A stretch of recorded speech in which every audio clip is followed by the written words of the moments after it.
خان کے بقول جو ہے ان کی جو میوزک کی پگڑی تھی وہ انہی کے سر پر ہے، اور اس سے سب سے بڑھ کر یہ کہ وہ پاکستان کے سفیر تھے۔ آپ کے علم میں ہوگا کہ عدنان سمیع خان صاحب کے ساتھ بھی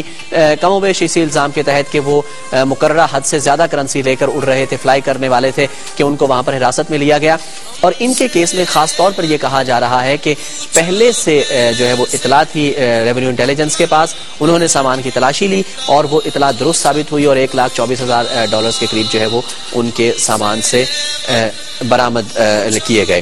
عدنان سمیع خان کی ہم بات کر رہے ہیں تو ان کو بھی حراست میں اسی طرح زیر تفتیش رکھا گیا تھا، حفاظتی حراست میں لے لیا گیا تھا، اور ان کے جتنے بھی فلیٹس تھے ممبئی میں اور جو دوسرے شہروں میں تھے، دلی میں بھی تھے، وہ تمام کے تمام جو ہے وہ ضبط کر لیے تھے، انہوں نے بحق سرکار جو ہے وہ ضبط کر لیے گئے تھے۔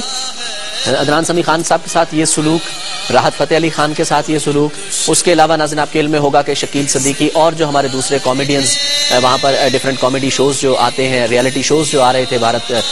کے ٹیلی ویژن چینلز پر، ان میں جو شرکت کے لیے گئے تھے، گو کے ٹیلنٹ کی کمی نہیں ہے پاکستان میں۔ عدنان سمیع خان صاحب بالکل جو ہے وہ افق پر چھائے ہوئے میوزک کے۔ راحت فتح علی خان مسلسل 2009 میں بھی انہوں نے ایوارڈ جیتا، 2010 میں بھی انہوں نے ایوارڈ جیتا، 2011 میں دبنگ فلم کے گانوں پر بھی انہوں نے ایوارڈ جیتے۔ تو ایوارڈ جیتنے کا سلسلہ پاکستانی جو ٹیلنٹ ہے اسی کی طرف سے جو ہے وہ جاری ہے۔ شکیل صدیقی صاحب کو بہت زیادہ پسند کیا گیا کامیڈی سرکس کے حوالے سے بھی، اور جو ڈیفرنٹ کامیڈی پروگرامز تھے اور ڈیفرنٹ کامیڈینز جو پاکستان کے وہاں پر گئے تھے، ٹیلنٹ کی کمی نہیں ہے۔ جیسے کہ سید نور صاحب نے کہا کہ شاید ان کو وہ سمجھتے ہیں کہ ان کو وہ عزت، وہ شہرت اور وہ دولت پاکستان میں نہیں مل سکتی ہے جو وہ انڈیا کمانے جاتے ہیں۔ یہ ان کا حق ہے، وہ انڈیا جا سکتے ہیں، لیکن وہاں جا کر کسی بھی ملک میں جب کوئی بھی پاکستانی فنکار جاتا ہے،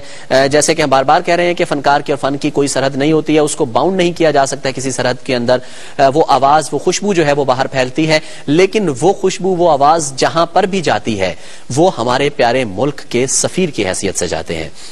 اور انہیں اپنی تمام تر ذمہ داریوں کا یہ احساس کرنا چاہیے۔ راحت فتح علی خان صاحب کو بقول سید نور کے اور بقول سنگیتا کے یہ پتا ہونا چاہیے کہ وہ کتنا کون کون سے ایسے قوانین ہیں جو انہوں نے اپنے اوپر یعنی سیلف اپلیکیبل ہیں، اپنے اوپر اپلائی کرنے ہیں، اور اسی طرح ان کو لے کر آگے چلنا ہے تاکہ ہمارے ملک کی بدنامی نہ ہو۔ راحت فتح علی خان کو کل شام زیر تفتیش حراست میں لیا گیا، حفاظتی حراست میں لیا گیا۔ پاکستانی ہائی کمشنر شاہد، جو بھارت میں پاکستان کے ہائی کمشنر شاہد ملک، انہوں نے بھارت کے قائم مقام سیکرٹری خارجہ سے بھی ملاقات کی۔